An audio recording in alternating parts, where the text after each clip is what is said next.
The Crimson Talon's command deck pulsed with chaotic revelry, a scene so garish it would have made even the grimiest space pirate wince in embarrassment. Captain Vexer, the infamous scourge of the Andromeda Arm, stood at the center of it all, his crimson scales glinting under the harsh, flickering lights.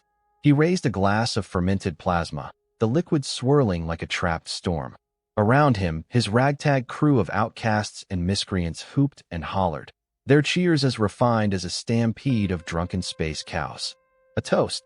Vexer's voice thundered through the ship, shaking the very walls. To the greatest heist the galaxy has ever seen.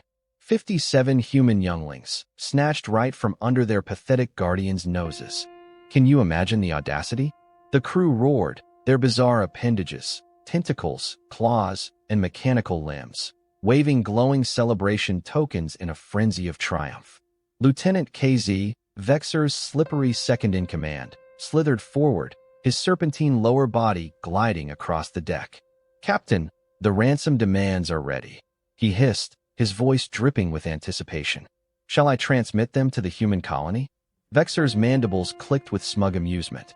"Not yet, KZ. Let those humans wallow in their misery for another rotation. They're so predictable, aren't they? Clinging to their emotional attachments like fools. They'll pay anything we demand." On the bridge's main screen, security feeds flickered, showing the captured children in their holding cells. Some sat quietly, their small faces pale. Others wept softly, tears streaking their cheeks. A few slept, exhausted by fear. Vexer's third eye zeroed in on them, gleaming with cruel satisfaction. "Look at them, KZ.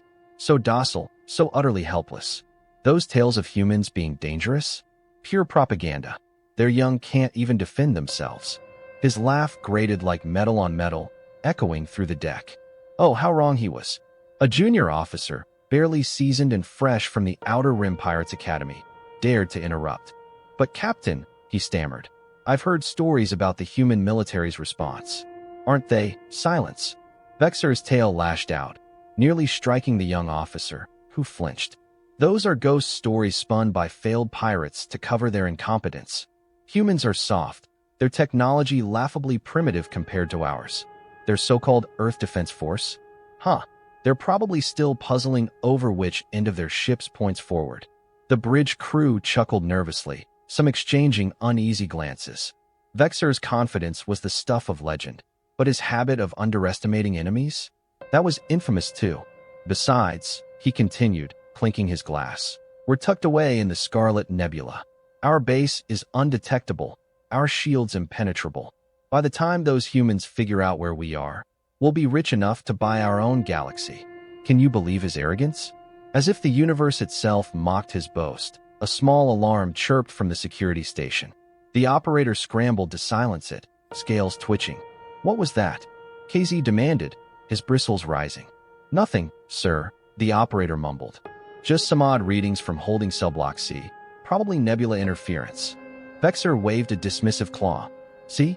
Even the cosmos celebrates our triumph. Now prepare for Phase 2. Tomorrow, we'll show those humans just how helpless they really are." Little did those celebrating pirates know, in holding cell block C, 12-year-old Lisa Chun was already prying open the false bottom of her shoe, her small fingers retrieving a compact device that would unravel their entire plan. But that was tomorrow's catastrophe for Vexer. Tonight, he basked in his delusional glory, utterly oblivious to the fact that he'd just signed his species' death warrant. How could he be so blind? Meanwhile, the New Eden colony's emergency response center exploded into controlled chaos just 3 minutes after the abduction. No one was sobbing or pleading. No, these weren't ordinary parents. David Chun, the colony's steely head of security, stood at the heart of the room, watching as mothers and fathers transformed into something terrifying. Something the galaxy had never witnessed. Predators with a singular, unshakable purpose. "They took our children." David's voice sliced through the tension, sharp as a blade. "They think we'll pay their ransom? They're dead wrong. We'll pay them in blood." The parents, still clad in their work uniforms, engineers in grease-stained coveralls, terraformers with dirt under their nails, security personnel with steely gazes, nodded grimly. One mother, a former combat medic, was already pulling up colony defense schematics on a holographic display, her fingers flying. A father, his mining uniform dusted with grit, checked his personal arsenal, his eyes burning with resolve. Who could stand against such fury? Earth Defense Force Command. This is New Eden Colony. David's voice roared through the quantum channels. Code Black, I repeat, Code Black. 57 children taken. Request immediate military response. The message reached Earth in seconds, and the response was instantaneous. Warning klaxons screamed across every human military installation, from orbital stations to planetary bases. Ships launched before the transmission even ended, their engines roaring with righteous fury. The galaxy was about to learn a brutal lesson. Taking human children was a mistake you didn't survive. Can you feel the weight of that moment? At EDF headquarters in Geneva, Commander Maya Rodriguez stood before the Joint Chiefs, her dark eyes reflecting the flickering holographic displays of fleet movements. Her reputation was a legend whispered in fear. The woman who crushed the Proxima pirates, the ghost who erased the Centauri cartel from existence. The Scarlet Nebula, she said, pointing to a swirling vortex of crimson gases on the tactical display. That's where our intel places the pirates. They think the radiation hides them. They're right. It does, from normal scans. She tapped her console, and new data streams flared to life. But every child in that colony has a subdermal quantum tracker. Not for surveillance, oh no. We've been preparing for this exact scenario for years. Can you imagine the foresight? The Joint Chiefs exchanged knowing glances. The pirates had just stumbled into a trap decades in the making. I want the 7th Fleet for the primary assault, Rodriguez declared, her voice heavy with the certainty of victory. The 3rd and 5th for containment. Nothing escapes. My special operations team will handle the infiltration. Authorized Fleet Admiral Chun, whose surname carried a poignant coincidence, nodded. Any parameters? Rodriguez's smile was predatory, sharp enough to make a shark jealous. They're professionals, sir. They'll demand ransom, try to negotiate. That's their playbook. Ours. We don't negotiate with monsters who take our children. Tactical nuclear options are authorized. If they want to hide in a nebula, we'll turn it into their tomb.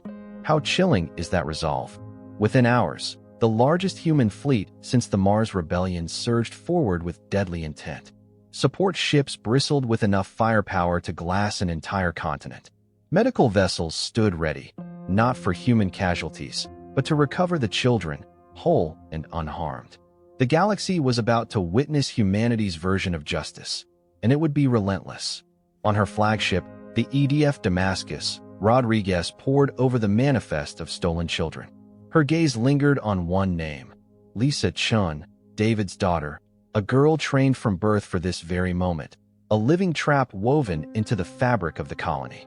Status of the quantum tracker? She asked her communications officer, her voice taut with anticipation. Signal strong, Commander. Lisa's activated it. She's already mapping their base layout. Rodriguez nodded, a surge of pride mingling with her steely focus. The pirates thought they'd captured helpless kids? Oh, they'd snatched the next generation of humanity's warriors, children raised on tales of past attacks, trained to be both prey and predator. Can you picture their shock? Send word to all ships. Rodriguez commanded, her voice ringing with authority. Operation Mama Bear is active. Weapons free, no mercy. The Damascus's engines roared to life, leading an armada of vengeance toward the Scarlet Nebula.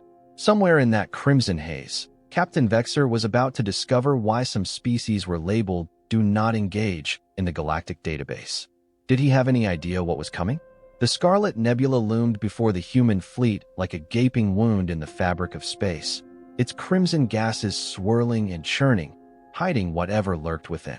To most species, it was the ultimate sanctuary. To humanity's advanced sensors, it was as transparent as glass.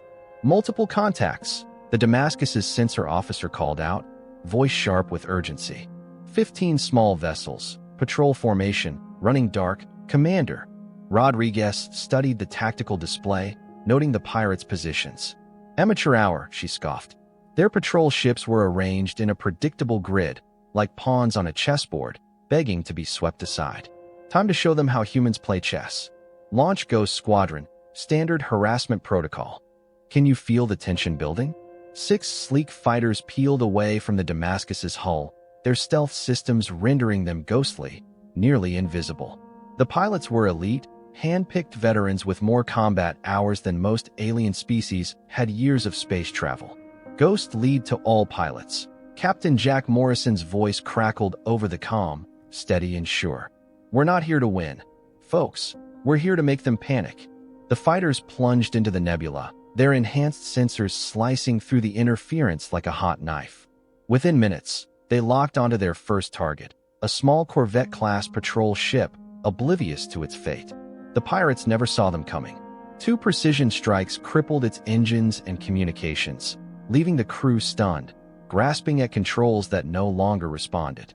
Before the pirates could blink, Ghost Squadron vanished back into the crimson clouds, leaving only chaos in their wake. First target neutralized, Morrison reported, his voice calm but triumphant. Moving to second mark, can you imagine the pirates' terror as their world began to unravel? For the next hour, the Scarlet Nebula became a theater of terror for the pirates, as Ghost Squadron's silent, deadly strikes hit with surgical precision. For more times, the scene replayed, each attack deliberate, chilling, and utterly without warning. No demands, no ultimatums, just the cold efficiency of an unseen enemy dismantling their defenses. Can you imagine the panic? On the Damascus's bridge, Commander Maya Rodriguez stood like a maestro conducting chaos. Her eyes locked on the tactical display as the remaining pirate patrol ships broke formation, clustering together like frightened animals huddling for safety. Perfect, she declared, her voice sharp with triumph. Launch Phase 2. Let's show these fools what real fear feels like.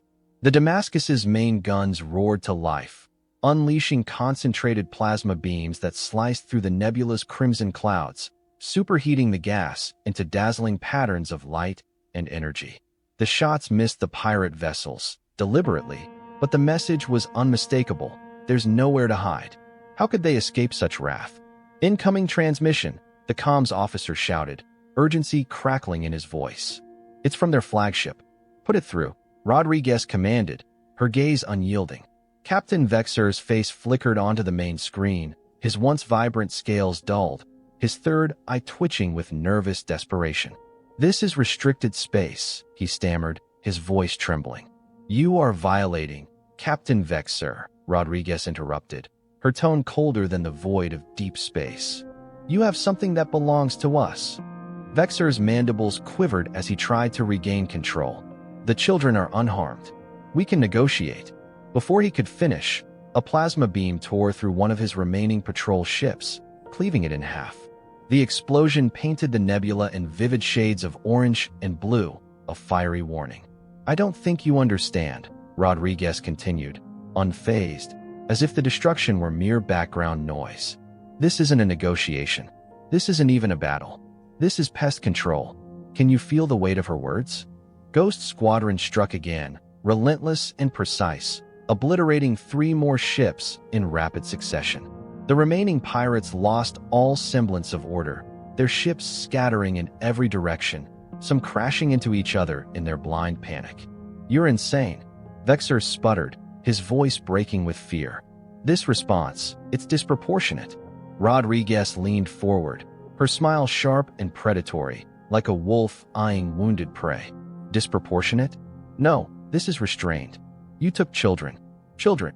Her voice thundered with righteous fury. If we were being disproportionate, this nebula would already be a supernova.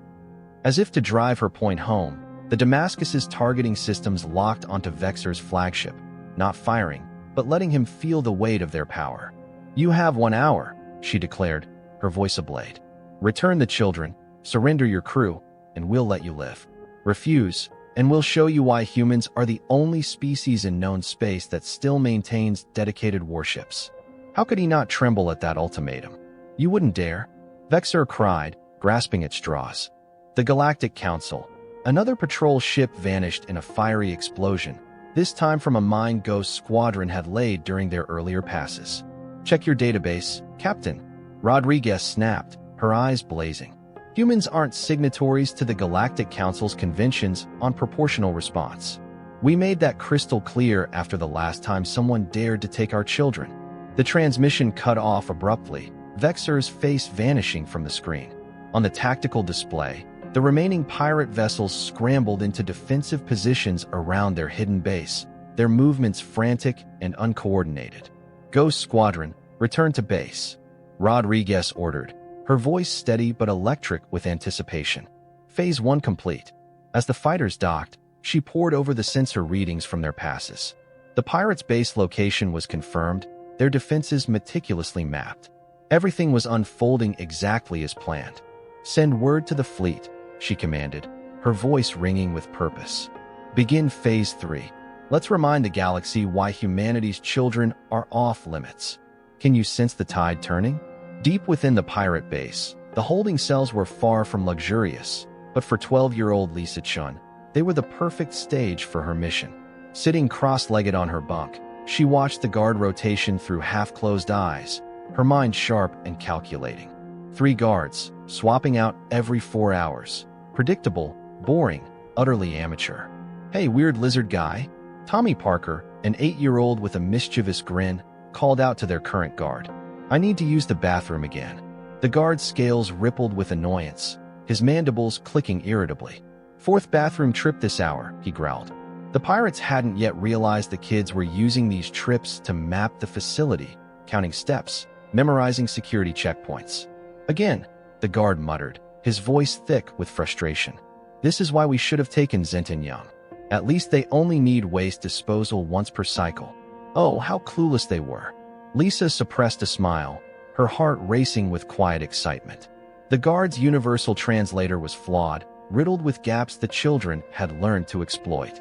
They spoke in playground slang that turned into gibberish, confounding the device. "Yo, Lisa," Jamie Roberts whispered from the next cell, his voice low but cheeky. "That toad guard is being such a Susie Barker." The guard's translator crackled, struggling to parse the phrase. And in that moment of distraction, 6-year-old Penny Wu deftly slipped a small item from his belt pouch. The kids had turned pickpocketing into a game, competing to snag the most useful trinkets.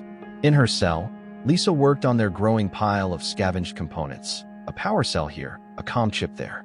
The pirates hadn't bothered to check their shoes, their hair clips, or the seams of their clothes. Why would they? They thought these were just children. How wrong they were about these pint-sized warriors.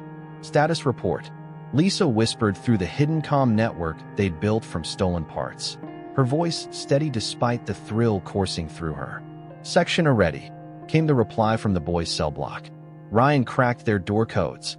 "Section B, halfway there," another voice chimed in. "Sophie's got them convinced she's allergic to their food. They're bringing human rations." "Section C, medical bay mapped," a third voice added. "They still think Kevin's got space flu." Lisa's chest swelled with pride. The children of New Eden Colony had been training for this their entire lives. Monthly drills disguised as games, survival classes masked as summer camp. While their parents handled the overt defenses, these kids were the colony's secret weapon. Can you believe their courage? A commotion outside snapped her focus. Lieutenant KZ was berating the guards, his serpentine body coiled in agitation, his voice carrying through the supposedly soundproof cells. "The humans are coming," he hissed, panic edging his words. "They've destroyed half our patrol fleet." "How? They're supposed to be primitive." One guard gestured toward the cells, his scales twitching. "Sir, should we move the prisoners deeper into the base?" Lisa tensed. That would ruin their plan. "No time," KZ snarled. "Increase the guard rotation and check their cells. The captain thinks they might have some kind of tracking device." Too late, Lisa thought, a smirk tugging at her lips. They'd already scattered the tracker components across every cell. Even if the pirates found one, a dozen others would keep broadcasting. "Hey, Snakeface," Tommy yelled again, undeterred. "Still need that bathroom break." KZ whirled, baring his fangs. "Silence, you insignificant." His threat was cut short as alarms blared through the base, the lights flickering to emergency power. Lisa's quantum tracker pulsed against her ankle, a silent promise. Mom and Dad were coming. "Time for Phase 2, she whispered to her fellow captives, her voice alive with excitement. "Ready to play pirates?" 56 grins gleamed in the darkness. The real fun was about to begin. Can you feel the anticipation? The Damascus burst through the nebula's crimson clouds like a warship of legend emerging from fog, its sleek form cutting through the haze with unrelenting purpose. Behind it, the combined might of 3 human fleets formed a breathtaking armada, ships of every size filling the void, from nimble corvettes to hulking dreadnoughts, their hulls glinting with lethal intent.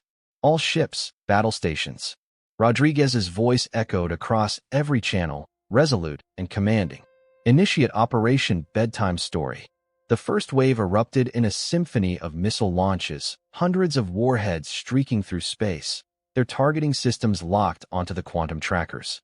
They didn't aim for the pirate base. Instead, they detonated in precise patterns around it, their explosions igniting the nebula's gases into a roaring wall of fire that surged toward the hidden station.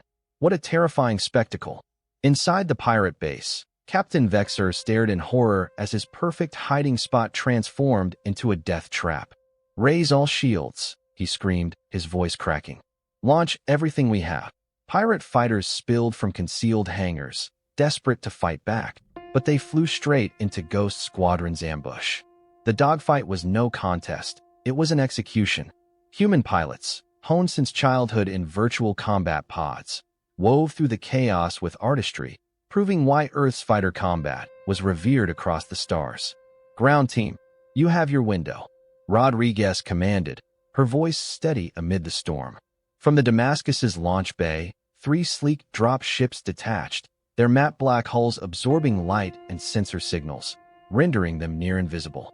Each carried a team of special forces operators, humanity's finest, trained for moments like this.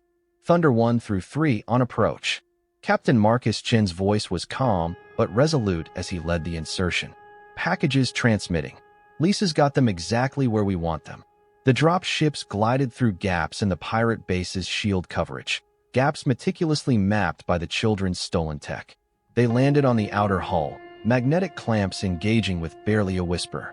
Inside, Lisa Chun felt the faint vibration, her heart pounding with exhilaration.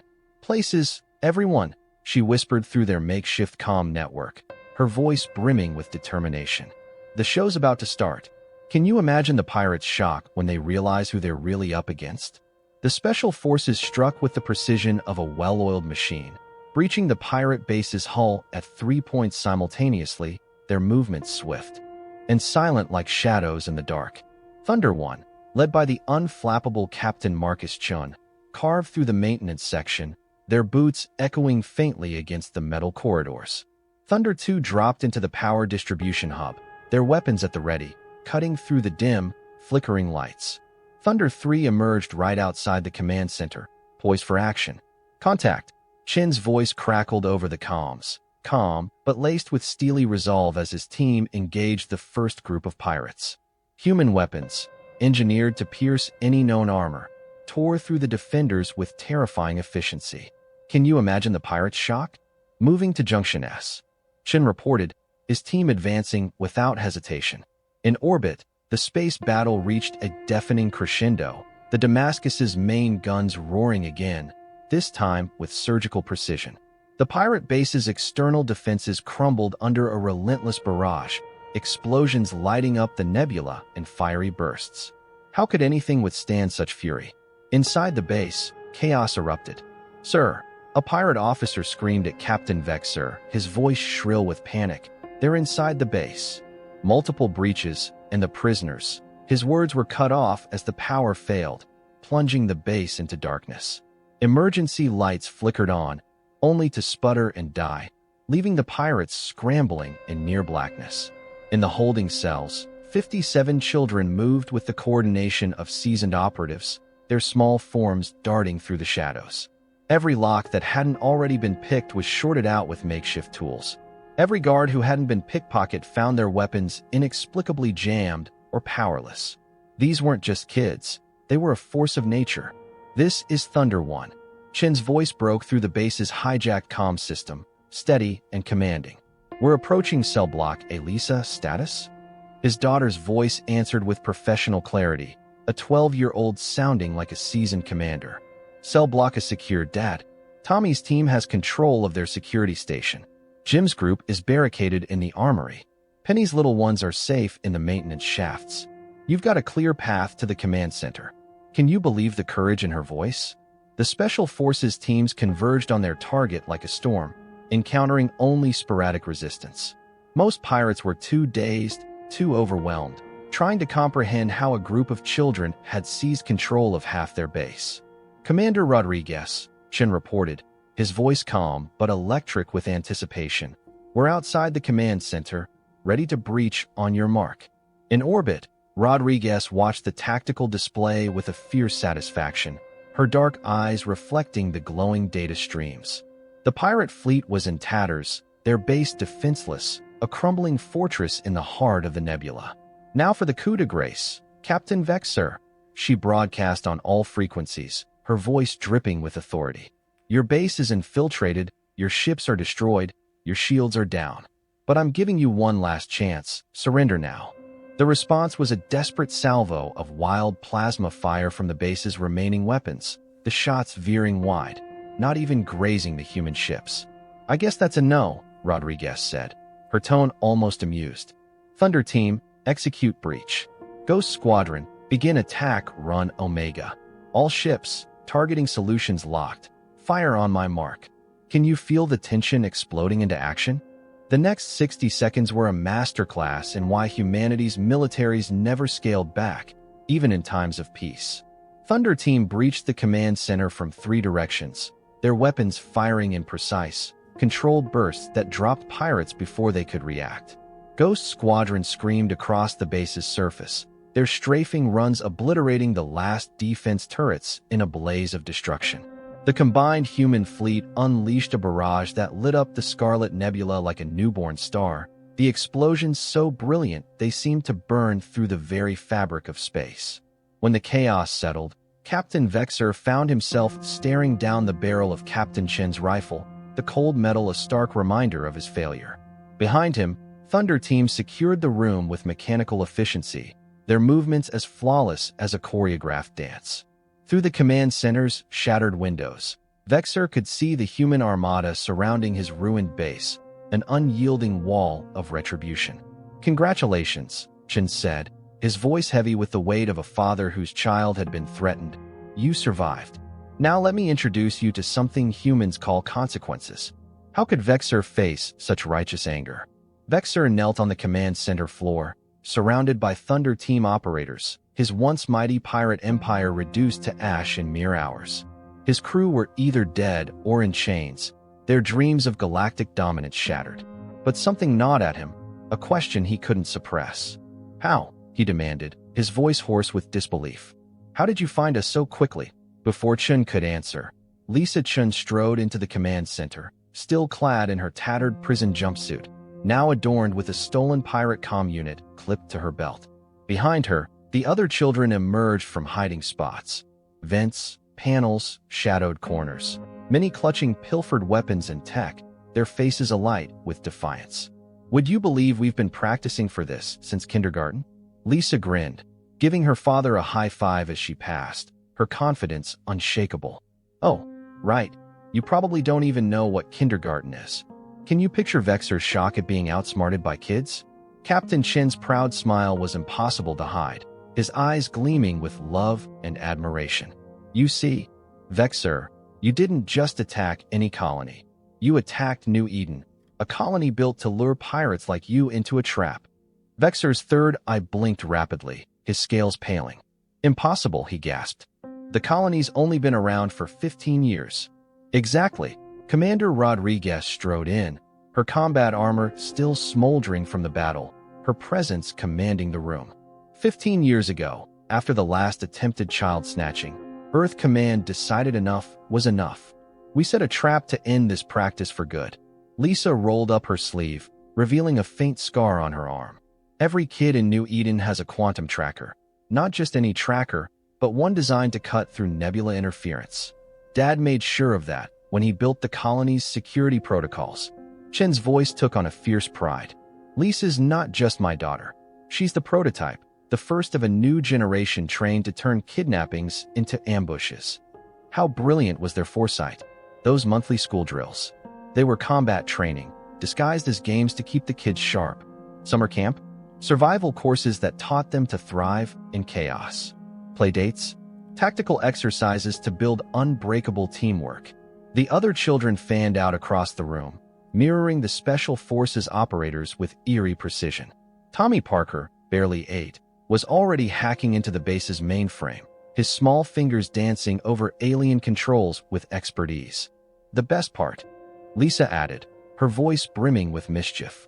You picked us because we looked helpless, because human kids are supposed to be soft, easy targets. Did you ever stop to wonder why a frontier colony had so many children? Vexor's scales turned ghostly pale, his mandibles trembling. The whole colony was a trap? The whole colony, Rodriguez confirmed, her voice a thunderclap. Every parent is military or law enforcement. Every child trained for this exact scenario. We knew someone would take the bait. We just had to wait. Can you imagine the pirates' regret? But the ransom demands. Vexor whispered, his voice barely audible. Oh, those were never going to work. Lisa laughed, her eyes sparkling with triumph. We needed you to stall, to keep your fleet pinned down. While you were drafting your precious demands, we were tearing your base apart from the inside. Those bathroom breaks. We were mapping your facility. The medical emergencies? Testing your response protocols. The stolen components? We built our own command and control network. A holographic display flickered to life, revealing the full extent of the children's handiwork. Every system compromised, every security measure countered. How could Vexor have been so blind? Consider this a lesson, Rodriguez declared, her voice resonating with unyielding resolve. One the galaxy desperately needed to learn. Human children aren't easy targets. They're not weak or helpless. They're the next generation of humanity's defenders, and you just gave them their final exam. Lisa stepped forward, locking eyes with Vexor's terrified gaze, her confidence unshakable. By the way, we all passed with flying colors. Thanks for the practice run. Can you feel the power in her words? Rodriguez circled Vexor like a shark sizing up its prey, her presence radiating authority. The pirate leader had lost everything. His fleet, his base, his reputation, outsmarted by children he'd dismissed as powerless. Desperate, he played his last card. You know, he sneered, his mandibles clicking weakly. There are others like me. This won't stop the practice. Children will always be valuable targets. Rodriguez stopped dead years ago, after the last attempted child snatching. Earth Command decided to set a trap. We needed to end this practice permanently. Lisa pulled up her sleeve, revealing a small scar. Every child in the colony has a quantum tracker, not just any tracker, one specifically designed to work in nebula interference. Dad made sure of that when he designed the colony's security protocols. You see, Captain Chin continued, Lisa is not just my daughter. She's the prototype, the first of a new generation trained to turn kidnapping attempts into ambushes. Those monthly school drills, combat training, summer camp, survival courses, playdates, team tactical exercises. The other children had taken up positions around the room, mirroring the Special Forces operators with practiced precision. Tommy Parker was already hacking into the base's mainframe, his small fingers flying over the alien controls. The best part, Lisa added, you picked us because we looked helpless, because human children are supposed to be soft, weak targets. You never wondered why a frontier colony had so many children in the first place. Vexor's scales had turned pale. The whole colony was a trap? The whole colony, Rodriguez confirmed. Every parent is either military or law enforcement. Every child is trained for exactly this scenario. We knew someone would eventually take the bait. We just had to wait. But the ransom demands, Vexor whispered. Oh, those were never going to work, Lisa laughed. We needed you to stall, to keep your fleet in place. While you were drafting demands, we were dismantling your base from the inside. Those bathroom breaks, mapping your facility, the medical emergencies, testing your response protocols, the stolen components, building our own command and control network. A holographic display sprang to life, showing the full extent of the children's handiwork. Every system in the base had been compromised, every security measure mapped and countered. Consider this a lesson, Rodriguez declared, one that the galaxy desperately needed to learn. Human children aren't easy targets. They're not weak or helpless. They're the next generation of humanity's defenders, and you just gave them their final exam. Lisa stepped forward, meeting Vexor's terrified gaze. By the way, we all passed with flying colors. Thanks for the practice run. Commander Rodriguez circled Captain Vexor like a shark sizing up wounded prey. The pirate leader had lost everything: his fleet, his base, his reputation. Now, surrounded by human forces and thoroughly outsmarted by children, he had one last card to play. You know, he sneered, mandibles clicking, there are others like me. This won't stop the practice. Children will always be valuable targets. Rodriguez stopped in front of him, her expression carved from stone. That's exactly what we wanted you to think, right up until this moment. She nodded to Lisa, who activated the base's long-range communications. The quantum broadcast reached every corner of known space. This is Commander Rodriguez of the Earth Defense Force. To all pirates, slavers, and would-be kidnappers, you've just witnessed the complete destruction of the largest pirate fleet in the Andromeda Arm. Their mistake? They thought human children were easy targets. The children gathered behind her, standing tall and proud. Tommy, still typing away at the controls, Penny organizing the younger ones, Jamie coordinating with the rescue teams. Let me be clear, Rodriguez continued, her voice promising violence. Every human colony is a trap. Every human child is a trained defender. Every attempted kidnapping will end like this one. Consider this your only warning. Vexor lunged suddenly, a hidden blade extending from his scales. Before anyone else could react, Lisa swept his legs with a practiced move, and Tommy hit him with a stolen stun baton. The mighty pirate captain went down, taken out by two kids who hadn't even hit their teens. Really, Lisa sighed. That was just embarrassing. The Damascus's medical teams arrived, checking each child despite their protests that they were fine. Parents would be arriving soon on fast transport ships, though many, like Captain Chun, were already there as part of the assault team. Mission accomplished, Rodriguez declared, watching as Vexor was led away in chains. Let's go home. As the children boarded their rescue ships, many were already asking when they could do their next training exercise. After all, this had been way more fun than regular school. And somewhere in the galaxy, as the footage of the battle spread, a lot of pirates were hastily updating their target lists. At the top, in bold letters, never target human children.